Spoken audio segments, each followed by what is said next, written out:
कह रहा था क्या भाई, integral E dot ds over a close Gaussian surface या फिर एनी गॉसियन सरफेस, ठीक है ना, is directly proportional to charge inside. सही है, ये हटाएंगे, ये लगा देंगे, ये लगा, सही है, कोई दिक्कत? अब देखो इलेक्ट्रिक फील्ड की जगह कौन आ गया, सरफेस की जगह लाइन आ गया, अंदर के चार्ज की जगह करंट आ गया। ध्यान से देखो, इलेक्ट्रिक फील्ड किसकी वजह से बनता था, चार्ज की वजह से, है ना। मैग्नेटिक फील्ड किसकी वजह से क्रिएट होता, तो बस सिमिलर सा ही लग रहा है ना, 1/ε0, इसकी जगह क्या आ गया, म्यू नॉट। तो यही बात कह रहा है कौन, Ampere's circuit law, it is analogous to Gauss law in electrostatics, ठीक है। इलेक्ट्रिक चार्जेस के संदर्भ में जो गॉस लॉ करता था वही यहाँ पे मैग्नेटिक्स में क्या करता है, एम्पियर्स सर्किट लॉ करता है। कौन आ रहा है क्या, ठीक है।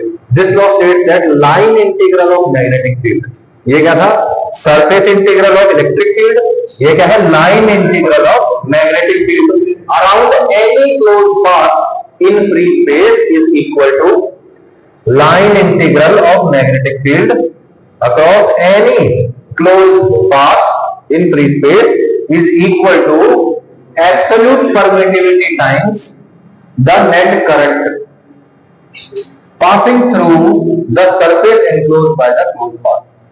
समझ में नहीं आया, कुछ फीलिंग आ रही है कि भाई ये चीज इसके बराबर होती है, मैग्नेटिक फील्ड का लाइन इंटीग्रल किसके बराबर होता है, म्यू नॉट टाइम्स करंट के।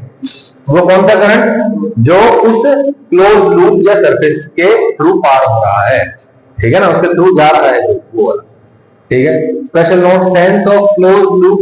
अब यहाँ पे जो सरफेस होता था वो तो कैसे मिलते थे, सरफेस होता है वो तो, लेकिन यहाँ पे जो हम लूप ले रहे हैं ना, कह रहे हैं ना कि एनी क्लोज पाथ, उसकी सेंस भी देखनी पड़ेगी कि उसकी सेंस किधर है।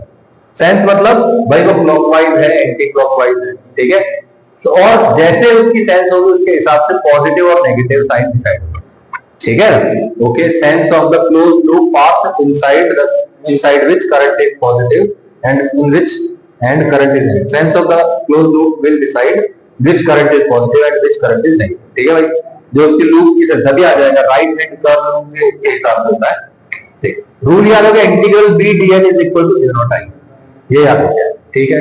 अब देखो यहां पे क्या हो रहा है, यहां पे आपके पास एक लूप है, ठीक है, इसके अंदर से कुछ करंट पास हो रहा है कि नहीं हो रहा है, सही है। ये सॉलिड लाइन क्या बताती है कि ये बाहर वाली साइड है, और डॉटेड वाली लाइन क्या बताती है, वो पीछे की तरफ। तो बोलो ऐसा लूप है, यहाँ पे जो बाहर वाली साइड है इसमें ऐसे करंट फ्लो हो रहा है, ऐसे उंगलियों घुमाओ, राइट हैंड पर रूल लगाओ, राइट हैंड ऐसे किया, बोलो ये डायरेक्शन ऊपर आई, ये डायरेक्शन पॉजिटिव है, ये डायरेक्शन नेगेटिव।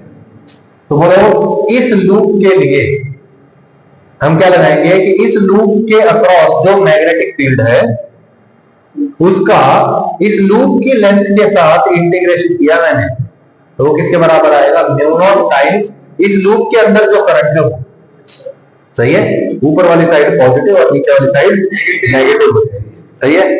कोई दिक्कत, आसान हो रहा है ना, बिल्कुल ठीक है। अब देखो यहाँ क्या हो रहा है, यहाँ पे दो वायर जा रहे हैं, यहाँ पे एक लूप मैंने अज्यूम कर लिया है, बोलो ये बाहर वाली साइड है, वो अंदर वाली साइड है, तो ऐसे करंट जा रहा है, तो ऐसे लूप की सेंस है, ऐसे लूप की सेंस है, तो ये पॉजिटिव और ये नेगेटिव है। तो बोलो जो ऊपर जाने वाला करंट है ये पॉजिटिव होगा और ये नेगेटिव माना जाएगा। तो बोलो इस लूप का नेट करंट कितना आ जाएगा, I1 माइनस I2, सही है। तो integral b dl is equal to mu naught net current, मतलब I1 माइनस I2। समझ में नहीं आया, बिल्कुल सिंपल है भाई। ये देख लो भाई, यहाँ पे लूप की सेंस देखो कैसे, ये बाहर वाली साइड है और इसमें ऐसे करंट जा रहा है, तो बोलो बाहर वाली साइड है और ऐसे करंट फ्लो कर रहा है, तो बोलो नीचे वाली डायरेक्शन पॉजिटिव, ऊपर वाली नेगेटिव। तो बोलो नीचे वाली कौन है, I2 और I3, और नेगेटिव कौन हो जाएगा इसमें, I1। तो बोलो integral b dl is equal to mu naught I2 plus I3 minus I1, सही है भाई, ऊपर वाली नेगेटिव, सही है। अब ये देखो ये कैसे करना है, find integral b dl for loop 1 2 3 4, ठीक है, ये 4 लूप्स दिख रहे हैं मुझे। ठीक है, 4 लूप्स में क्या करना है बोलो, इंटीग्रल बी डीएल का वैल्यू निकालना है। इंटीग्रल बी डीएल क्या होता है, mu naught into net current. सही है, तो बोलो फॉर एग्जांपल ये लूप 1 है, ठीक है, ऐसे है बाहर की तरफ से, ऐसे है, तो ये डायरेक्शन पॉजिटिव, ये डायरेक्शन नेगेटिव। तो बोलो I1 और ये माइनस I2। सही है, I1 माइनस I2 डन। वो क्या आ जाएगा, for loop 1 integral B DL is equal to mu naught I1 minus I2 ना, mu naught I1 minus I2। सही है भाई, ओके। लूप 2 देख लो, ये वाला लूप सेंस बोलो ऐसे है, ये डायरेक्शन पॉजिटिव, ये डायरेक्शन नेगेटिव। सही है, ये नेगेटिव, ये पॉजिटिव, तो बोलो I2 will be positive and I3 will be negative। सही है, I2 is positive and I3 is negative। सही है, समझ में नहीं आ रहा? ठीक है, लूप 3 के लिए बताइए, ये चक्कर ऐसा है, ये बाहर वाली साइड से है, बोलो ऐसे करंट जा रहा है, सॉरी ऐसे सेंस है, तो नीचे वाली डायरेक्शन पॉजिटिव, ऊपर वाली नेगेटिव, तो बोलो I2 पॉजिटिव हो जाएगा, I1 और I3 क्या हो जाएंगे, नेगेटिव। बोलो I2 पॉजिटिव है, माइनस I2 माइनस I3। और बोलो लूप 4 जो है, इसके अंदर तो कोई करंट आ ही नहीं रहा, यानी कि इसके लिए म्यू नॉट इनटू 0 हो जाएगा। समझ में नहीं आया? अब सिमिलरली आप ये क्वेश्चन करके देखिए। ठीक है, लूप 2 है, लूप 1 है, ये लूप 3 है, 1 2 3 3 लूप्स हैं। तो बोलो लूप नंबर 1 के लिए देखो, देखो यहाँ पे ये करंट जा रहा है और ये इधर से वापस घूम के आ रहा है, ध्यान रहे। तो इसकी इस लूप में इसकी वजह से 0 हो गया, सिर्फ कौन बचेगा, I3 बचेगा। तो बोलो डायरेक्शन नीचे वाली पॉजिटिव, तो I3 नेगेटिव लिया जाएगा। और loop 1 integral B DL is equal to mu naught into plus I1 minus I1 plus I3, sorry minus I3 done. Loop 2 ऐसे है, तो ऊपर वाली डायरेक्शन पॉजिटिव, तो बोलो plus I2 plus I1 minus I1, तो बोलो सिंपली क्या बच जाएगा, I2 म्यू नॉट I2।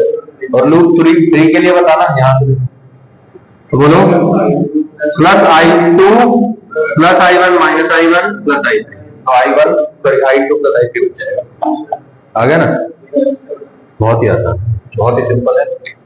ठीक है भाई, स्पेशल नोट ये देखो भाई, यहां पे जो हम बोल रहे हैं इंटीग्रल बी डॉट डीएल, बोलो ये जो लाइन है और ये जो मैग्नेटिक फील्ड है, ये क्या है, क्या भाई है, वेक्टर क्वांटिटी होता है मैग्नेटिक फील्ड। और ये जो लाइन हम लेंगे ले रहे हैं, छोटे छोटे पोर्शन ले रहे हैं, ये डायरेक्टेड लाइन सेगमेंट्स है, ये भी क्या माना जाएगा, वेक्टर क्वांटिटी मानी जाएगी। देखो तो दो वेक्टर्स के बीच में कौन सा प्रोडक्ट हो रहा है, डॉट प्रोडक्ट हो रहा है। सही है, तो ध्यान रहे कि ये चीज अगर 0 के बराबर है तो इसका मतलब क्या है, इसका मतलब ये भी हो सकता है कि अंदर का करंट 0 है, क्योंकि equal to mu naught I होता है, I 0 हो जाएगा तो ये 0 हो जाएगी। अच्छा, और क्या क्या पॉसिबिलिटी है कि भाई अगर मैग्नेटिक फील्ड 0 है तो भी ये 0 हो सकता है। अच्छा, और क्या क्या हो सकता है, मैग्नेटिक फील्ड और ये लाइन क्या हो सकते हैं, परपेंडिकुलर भी हो सकते हैं। अगर ये दोनों चीजें परपेंडिकुलर हैं एट एवरी पॉइंट, तो बोलो दोनों का डॉट प्रोडक्ट क्या आएगा, 0, क्योंकि हमने को पता है जब भी दो परपेंडिकुलर वेक्टर्स का बात करते हैं तो उनका डॉट प्रोडक्ट क्या होता है, 0। तो अगर ये दोनों परपेंडिकुलर है, मैग्नेटिक फील्ड उस लूप के परपेंडिकुलर है जिस लूप की मैं बात कर रहा हूं, तो बोलो क्या आएगा, ये नहीं 0। तो ये बात ध्यान रहे कि अगर ये चीज 0 है तो 3 पॉसिबिलिटी है, करंट 0, मैग्नेटिक फील्ड 0, और तीसरा 3 के मैग्नेटिक फील्ड और लूप के बीच का जो एंगल है वो 90 डिग्री। सही है, 3 पॉसिबिलिटी। ये बात ध्यान रहे कि अगर मैग्नेटिक फील्ड 0 है तो ये चीज 0 होगी, ये मैग्नेटिक फील्ड 0 है ना, तो 0 का डॉट प्रोडक्ट करके इंटीग्रेट करें तो 0 ही आएगा। लेकिन अगर ये डॉट प्रोडक्ट 0 है, इफ ये चीज है, तो जरूरी नहीं कि मैग्नेटिक फील्ड ही 0 हो सकता है, करंट इनसाइड 0 हो सकता है, angle between magnetic field and line 90 degree, तो तीनों पॉसिबल। सही है, तो हमेशा नहीं बोल सकते कि मैग्नेटिक फील्ड ही 0 रहा होगा। सही है, क्यों, क्योंकि जो बी डॉट डीएल है, ये बी डीएल cos थीटा बनता है, अगर थीटा 90 डिग्री है तो भी ये 0 हो जाएगा, जबकि बी और डीएल कोई भी 0 नहीं है, फिर भी डॉट प्रोडक्ट 0। समझ में आया?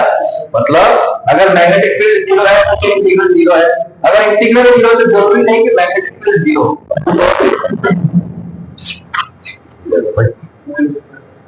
ठीक है, कोई दिक्कत?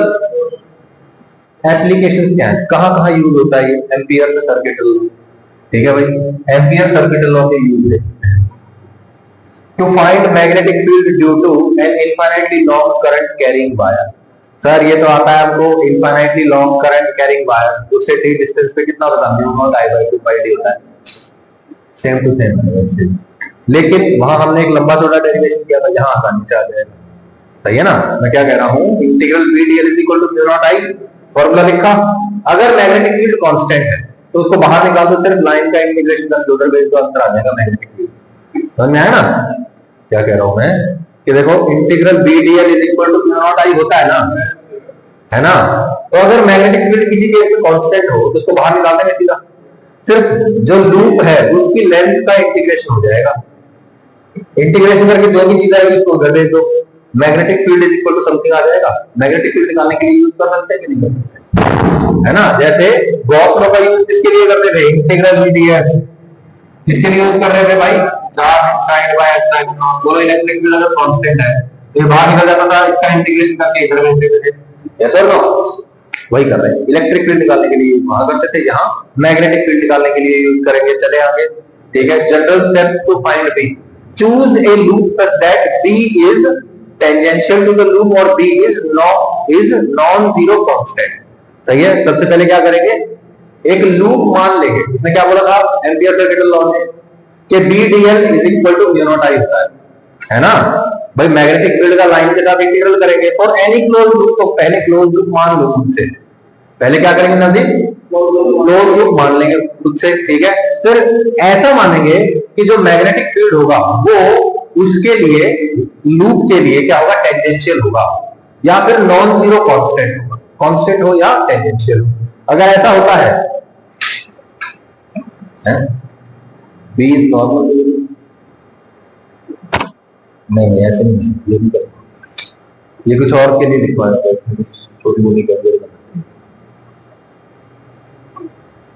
बी इज टेंजेंशियल और it is non zero constant, यही आएगा सेकंड और थर्ड ऑप्शन है। अगर मैग्नेटिक फील्ड जीरो होगा तो मैग्नेटिक फील्ड निकालेंगे कैसे, है ना। और बी अगर नॉर्मल हो गया तो mu naught integral B DL zero हो जाएगा, फिर वहां से बी की वैल्यू ये दोनों गलती काट देंगे, ठीक है। तो क्या होना चाहिए, magnetic field should be tangential to the loop और बी शुड बी कांस्टेंट, ठीक है भाई। और फिर सॉल्व करना है अपने को। देखो जैसे ये अपने पास एक वायर है, मैंने क्या किया, इस वायर के सामने एक लूप मैंने कंसीडर किया, ठीक है। आर रेडियस का एक लूप कंसीडर कर लिया। बोलो मैग्नेटिक फील्ड की डायरेक्शन क्या होती है, पता है अपने को, ऐसे होगी, ऐसे कंसेंट्रिक सर्कल बनाएगी। मैं कहता हूं बोलो लूप की जो डायरेक्शन है ऐसे गोल गोल है, मैग्नेटिक फील्ड की डायरेक्शन भी क्या है, गोल गोल है। Magnetic field and this loop are in the same direction, तो बोलो क्या आएगा, इंटीग्रल बी डॉट डीएल। बोलो मैग्नेटिक फील्ड और छोटा सा कोई भी लेंथ ले लो, लेंथ ले लो, बोलो दोनों में एंगल क्या होगा, 0 डिग्री। तो जो बी डीएल आएगा ये क्या बन जाएगा, बी डीएल cos 0 डिग्री और cos 0 डिग्री बन जाता है, तो ये क्या बन जाएगा, इंटीग्रल बी डीएल। और ये होता क्या है, म्यू नॉट आई के बराबर। यस और नो? और आई क्या है, इस लूप के अंदर से जाने वाला करंट। इस लूप के अंदर से जाने वाला करंट कितना है भाई, आई। तो सीधा सीधा यहाँ पे लिखेंगे integral B dl equal to mu naught I. बोलो क्या आर डिस्टेंस पे एक कंसेंट्रिक सर्कल जो बन रहा है मैग्नेटिक फील्ड का, वहां पे मैग्नेटिक फील्ड कांस्टेंट है कि नहीं, है ना। वैसे भी हम जब भी सिमेट्रिक सिस्टम लेंगे, इस तरह का सिमेट्रिक लेंगे ना, तो क्या आएगा, बोलो magnetic field will be constant, तो मैग्नेटिक फील्ड तो बाहर निकल जाएगा। सही है। बोलो ये जो डीएल है, डीएल क्या है, इस लूप के अलग छोटे छोटे लाइन के लेंथ के पोर्शन है। ये तो बोलो हम क्या करेंगे, इन सब का इंटीग्रेशन करते हैं। बोलो पूरी लेंथ का इंटीग्रेशन कितना हो जाएगा भैया, सही है। अब इस 2 पाई आर को उधर भेज तो क्या आएगा, 2 पाई आर। तो बोलो मैग्नेटिक फील्ड कितना, mu naught I by 2 pi R. What is R, it is the distance of this point from the wire.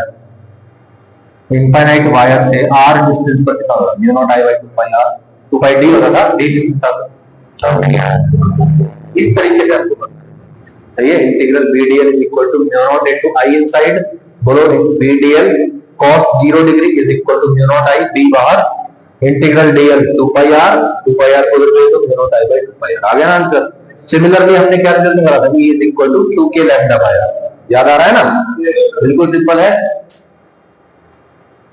B due to current carrying hollow cylinder, अब होलो सिलेंडर है, खोखला cylinder है, उसके लिए हमें क्या निकालना है, मैग्नेटिक फील्ड निकालना है। देखिए कैसे निकाल सकते हैं, एक ऐसे एक सिलेंडर है, ठीक है, ऐसा सिलेंडर है, ऐसा ऐसा सिलेंडर है ऐसा, ठीक है, और इस सिलेंडर में से करंट कितना जा रहा है, टोटल करंट आई करंट जा रहा है। अब आपको बताना है कि magnetic field distance less than radius of the cylinder के लिए क्या होगा, और distance greater than radius of the cylinder, मतलब सिलेंडर के अंदर कितना मैग्नेटिक फील्ड होगा और सिलेंडर के बाहर कितना मैग्नेटिक फील्ड होगा। सही है, तो मैं कहता हूं, बोलो अंदर निकालने के लिए हमने एक रेडियस से छोटा आर रेडियस का लूप मान लिया, सिलेंडर की रेडियस जो है कैपिटल आर, उससे छोटी रेडियस का एक लूप मान लिया। इस लूप के लिए एम्पियर सर्किट लॉ वैलिड होगा। वो क्या कहता है, integral B DL is equal to mu naught into I inside. बोलो यहां पे सिमेट्रिकल सिस्टम लिया है मैंने, यानी कि जो भी ई का वैल्यू होगा वो कांस्टेंट होगा। यस और नो, बोलो integral B DL is equal to mu naught into I inside, बोलो बी बाहर, integral DL is equal to 0। B 0 है तभी तो ये 0 है, सोच के देखो, ये तो 0 नहीं है भाई, ये जो छोटा सा लेंथ में मान रहा हूं, इसका इंटीग्रेशन करूंगा मैं क्रॉस लूप तो कितना आएगा, 2 पाई आर आएगा। यस और नो, इसका इंटीग्रेशन आएगा 2 pi r, B as it is equal to 0, तो बोलो ये 0 है नहीं, क्या रहा होगा 0, बी 0 रहा होगा। सही है ना, mu naught into I inside, इस लूप के अंदर कोई करंट नहीं है, करंट नहीं है तो बोलो ये चीज 0 हो जाएगी, यानी कि मैग्नेटिक फील्ड क्या आ जाएगा, 0। यानी कि होलो सिलेंडर है, खोखला सिलेंडर है, तो उसके अंदर मैग्नेटिक फील्ड कितना आ रहा है, 0, तो नहीं आया। अब बताओ पूरे सिलेंडर में करंट कितना था, आई। सही है, अब अपने को क्या करना है, सिलेंडर के बाहर किसी पॉइंट पे मैग्नेटिक फील्ड निकालना। मैं कहता हूं जो सिलेंडर की रेडियस है इससे बड़ा रेडियस का एक लूप मान लिया।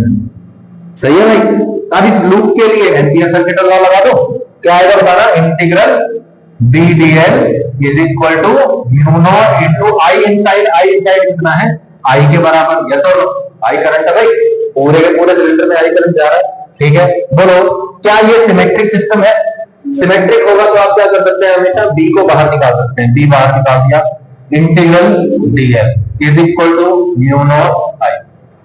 समझ में नहीं आया, कोई दिक्कत। अब बताओ डीएल का इंटीग्रेशन क्या होगा, इस पूरे लूप का इंटीग्रेशन क्या आएगा, 2 pi small r B into 2 pi r is equal to mu naught I, उठा के करने तो क्या आ जाएगा, 2 पाई आ गया, क्या कोई दिक्कत, ये आंसर आ गया।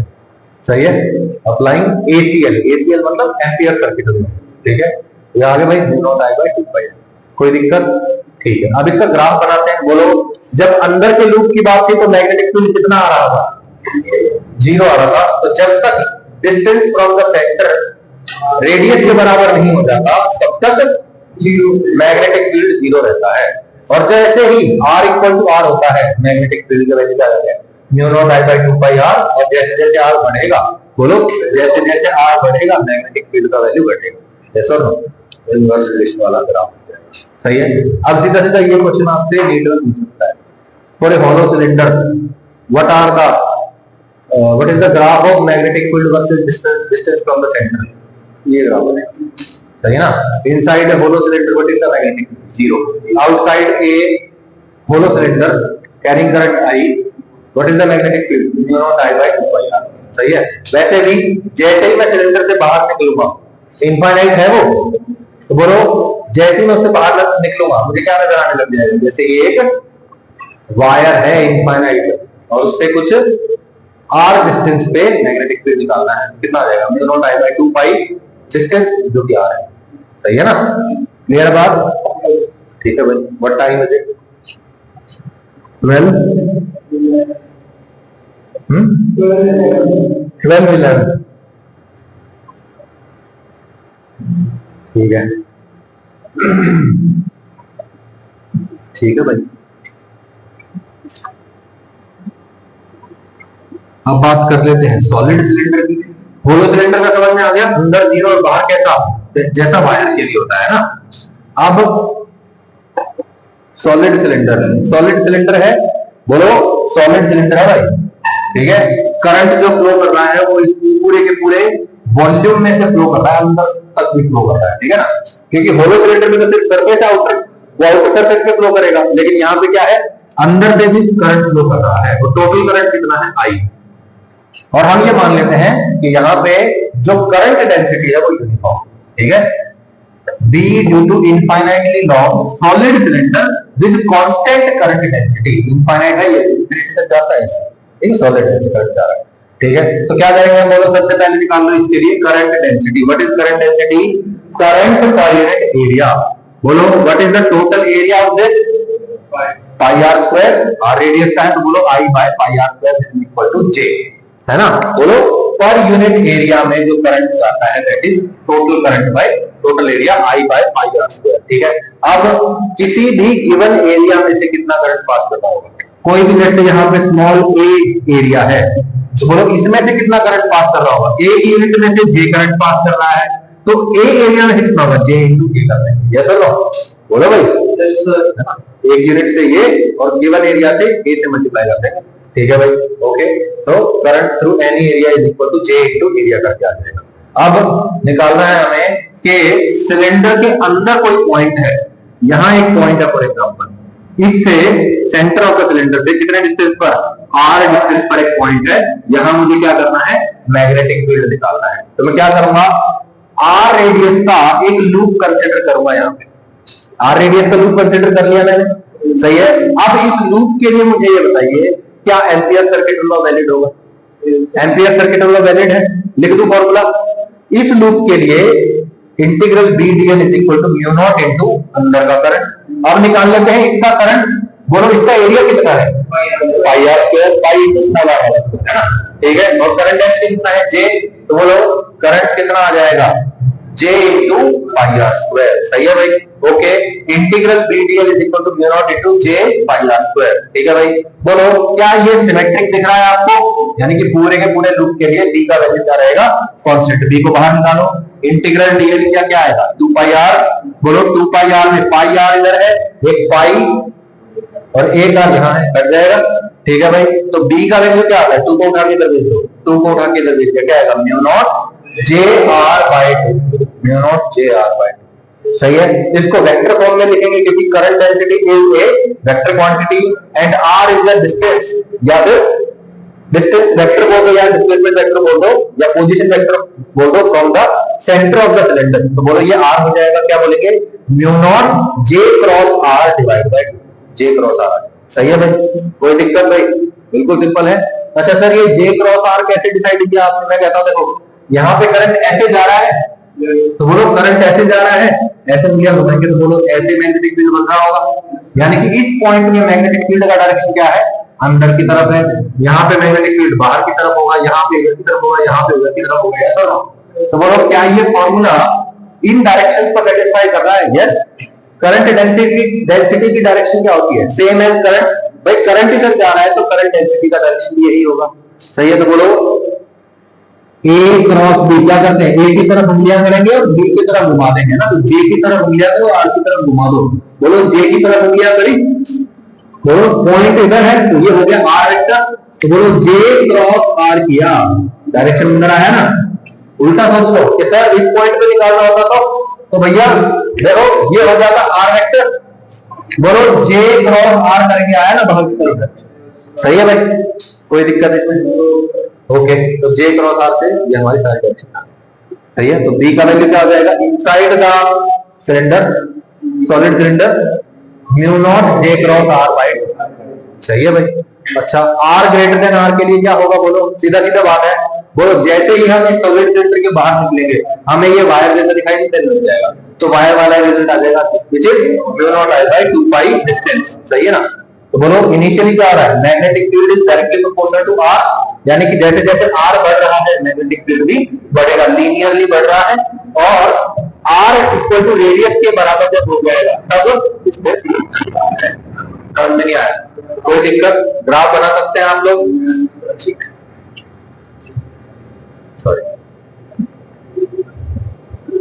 अब ये क्वेश्चन देखिए भाई, ये क्वेश्चन देखिए क्या कह रहा है, find B due to infinitely long solid cylinder having current density is equal to J naught R. क्या कह रहा है कि एक ऐसा सॉलिड सिलेंडर है जिसका जे कांस्टेंट नहीं, यहां पे क्या था, जे कांस्टेंट था, यहां पे जे कांस्टेंट नहीं है, तो यहां पे क्या होगा, जे का वैल्यू दे दिया J naught into r, where r is the distance from the centre. यानी कि जैसे जैसे सेंटर से डिस्टेंस बढ़ता जा रहा है वैसे वैसे करंट डेंसिटी भी बढ़ता जा रहा है। समझ नहीं आया? थ्योरी बात कुछ ठीक है, उसके लिए आपको करना है। अब बताओ कैसे करेंगे।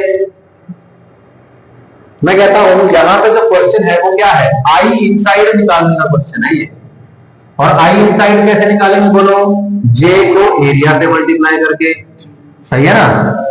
अच्छा जे का वैल्यू क्या है, जे नॉट आर के बराबर, और एरिया क्या होगा सर्कल का, पाई आर स्क्वायर, है ना। बोलो भाई, इंटीग्रेट करके निकालना पड़ेगा। कुछ फीलिंग आई? चलो बहुत अच्छी बात है, तो देख लो इंटीग्रेट करके निकालना पड़ेगा। तो अब मैं कह रहा हूं कि हम क्या कर रहे हैं, वापस इसी पे कहता हूं, आर डिस्टेंस पे एक डीआर थिकनेस का पोर्शन मान लिया जिसमें करंट डीआई जा रहा है, तो वो डीआई का वैल्यू क्या होगा। मैं कहता हूं डीआई यानी कि यहाँ पे जो पतली सी ऐसे पतली सी पट्टी बन रही होगी ना, ऊपर से देखे तो ऐसे पतली सी पट्टी बन रही होगी, उस पतली सी पट्टी में से कितना करंट जा रहा है, डीआई। डीआई कैसे निकालेंगे, इस पट्टी के अंदर जो जे का वैल्यू है उसको इस पट्टी के एरिया से मल्टीप्लाई करते हैं। बोलो इस पट्टी का एरिया कितना होगा, 2 पाई आर डी आर। देखो भाई पूरी लेंथ कितनी है ये, 2 पाई आर। मैं कहता हूं इसको ऐसे काट के ऐसे खोल लो, ठीक है, तो ये लंबाई कितनी हो जाएगी, 2 पाई आर, और बोलो इसकी थिकनेस भी है विच इज डी आर।